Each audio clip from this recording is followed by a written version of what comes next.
السلام عليكم، ازيكم حبايبي؟ عاملين ايه؟ يا رب تكونوا بخير.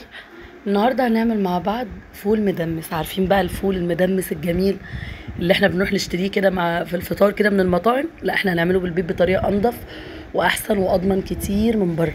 انا هنا كان عندي فول بليته من بالليل بميه عادي خالص. تمام، حطيت عليه ميه وبليته من بالليل. صبحت الصبح، معلش انا هنا بنقي الفول البصاره ده لان انا حطيته، بس انا عايزه اوريكم ان انا حطيته. تمام، حطيت معلقتين كبار من فول البصاره. عارفين انتوا الفول اللي هو اللي بنعمل بيه البصاره؟ تمام، حطيت معلقتين كبار وحطيت جزرايه وحطيت ليمونه وعينه البذر بتاعه وقسمتها وحطيتها. حطيت معلقه صغيره بيكنج باودر. حطيت معلقتين كبار عدس اصفر.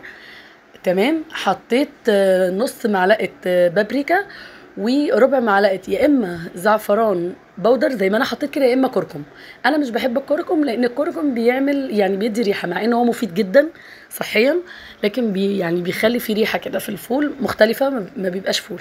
انما الزعفران بيديني اللون الاصفر اللي انا عاوزاه، وطبعا ملوش ريحه خالص ولا طعم يعني. تمام، بس هنا هضيف الميه السخنه، ولازم في الفول الميه اللي هتحطيها تبقى ميه سخنه.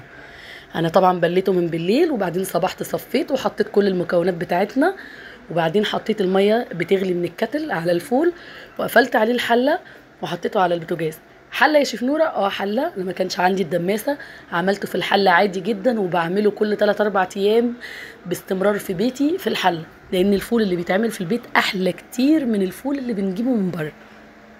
كفايه انه انضف واطعم، كفايه ان انت عارفه انت عامله ايه في بيتك، حاجه مضمونه، حاجه معلش مغسوله كويس متنقيه كويس، فدي يعني اتحط تحتيها 100 خط. تمام.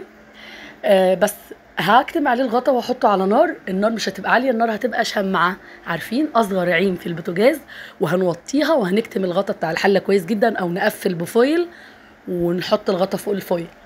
انا بصراحه ما حطيتش فويل، بس لو عايزين تعملوا كده للاضمن يعني تمام.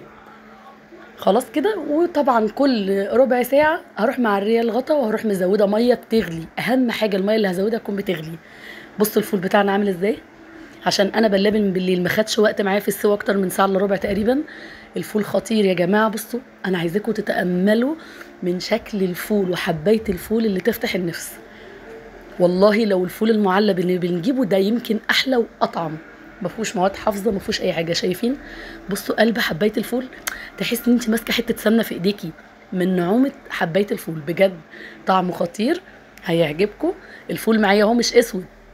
في ناس كتير بتشتكي ان الفول بيطلع معاها غامق، وان الفول بيطلع معاها مش لونه فاتح ويفتح النفس. الفول زي ما انتم شايفين والله بيتكلم عن نفسه. هنا بقى ظبطت الفطار بتاعي، حطيت طحينه وليمون وشويه كمون كده وملح وشويه زيت، وكلت الفول. وفي 100 طريقه للفول طبعا، في فول اسكندراني، في فول بالطحينه والزيت الزيتون، في يعني الفول تقدري، وفي فول بالسجق، وفي فول بجوز الطيب، في فول بالليه الضاني، تقدري تلعبي فيه براحتك.